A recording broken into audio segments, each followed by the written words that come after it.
Vamos a ver, antes de empezar con lo que acaba de decir el señor Alonso, señora Belda, beneficios. Beneficios del Tren del Sur. Bueno, parece que soy yo el defensor del Tren del Sur, pero bueno, pidió usted datos y se los voy a dar. La evaluación de impacto ambiental sí está, lo que falta es la declaración de impacto. El ahorro, 22.000 toneladas de CO2 al año. Esas son las emisiones correspondientes a 37.000 habitantes. Empleos previstos en su construcción, 3.500 al año. ¿Cuánto se ahorra en desplazamientos de coche? 50.000 viajes. 100% energías renovables y unos 16 millones de pasajeros estimados. Estos son datos de los estudios del tren. Hablamos de sostenibilidad. De sostenibilidad, sí. ¿Qué es el sostenible?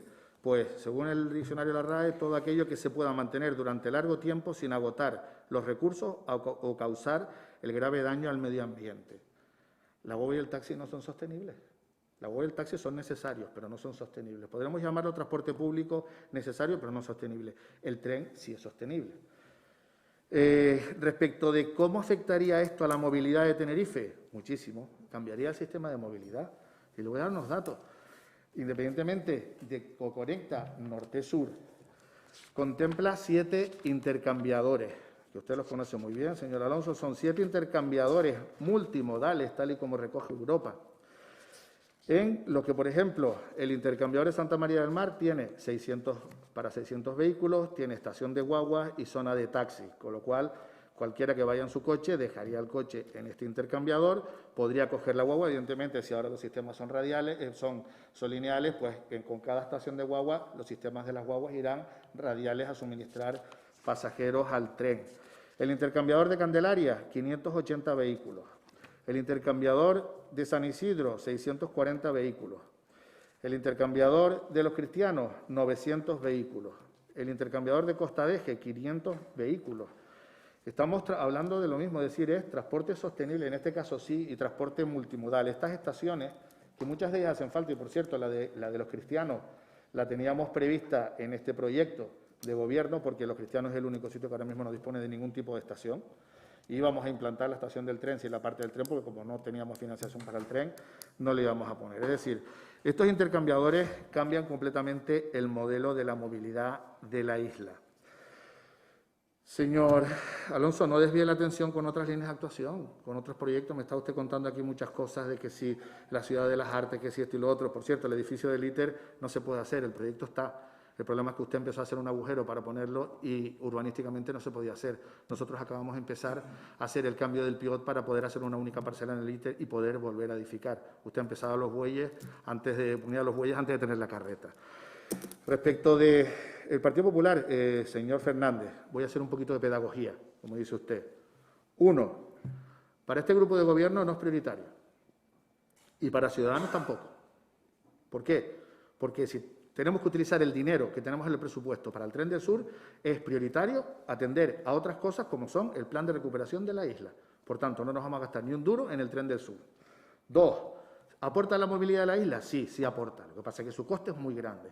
Cambiaría completamente el modelo de movilidad de la isla. Y en el caso de ese plan de movilidad que queremos hacer, en el que sí es necesario el carril Bilbao, y además lo estamos contemplando y estamos luchando además con el Gobierno de Canarias para que desgregue ese proyecto del carril Bilbao, Santa Cruz Laguna y Laguna Los Realejos, porque queremos que es complementario a todo esto. Lo que pasa es que cuando se haga el planteamiento inicial en ese plan de movilidad, lo que tendremos de partida será completamente diferente. Tendremos que tener en esa partida el tren y el resto de la movilidad de la isla se hará conforme a las premisas de partida, que serían estas. Tercero, y lo decíamos, es una oportunidad y aquí lo que estamos es discutiendo si lo solicitamos o no. Que a lo mejor nos puede pasar como le pasó al señor Alonso en 2 ocasiones, que se lo rechaza Europa. Hay que ver si lo solicitamos o no. ¿Vale? Después,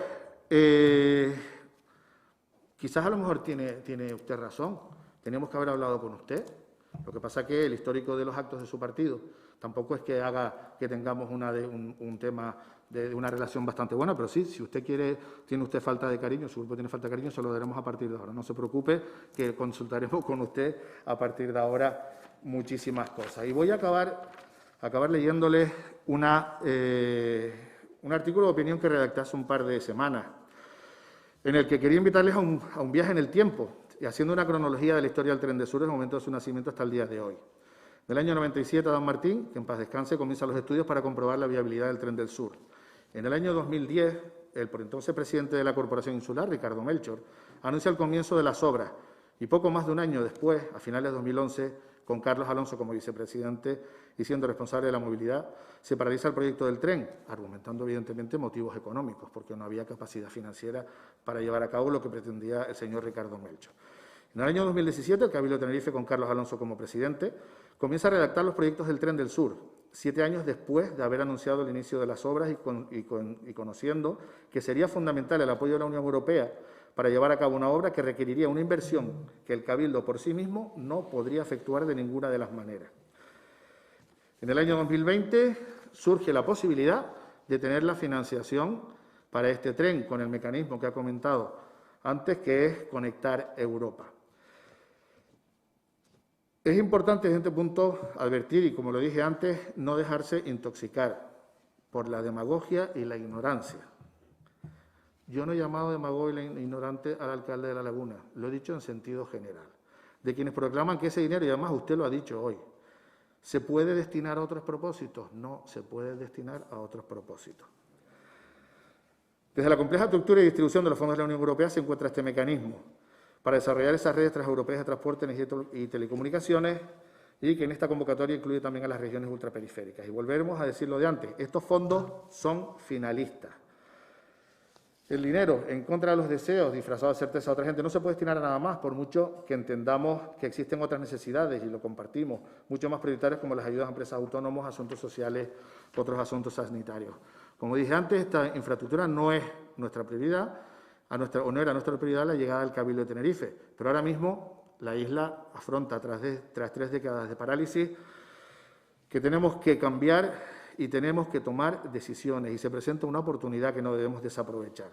Como dije antes, el tren ayudará a mejorar la conectividad, reducir las emisiones, reactivará la actividad económica en estos 7 años, que es muy importante, y sobre todo ayudará a la cohesión económica y territorial. Si podemos solicitarlo y por lo menos intentarlo, yo creo que es importante, podemos obtener la financiación o no. Pero la otra opción, que es la peligrosa, es la de renunciar a conseguir ese dinero de entrada y ni siquiera solicitarlo, y dejar que se empleen en otras obras en el resto del territorio nacional. Y ahora que ustedes tienen el turno de palabra, les transmito, porque también lo comentaba Aarón Afonso antes. ¿Y ustedes qué harán? Porque ahora mismo quien único se ha posicionado claramente es el Grupo Sí Podemos Canarias, que ya lo ha dicho claramente.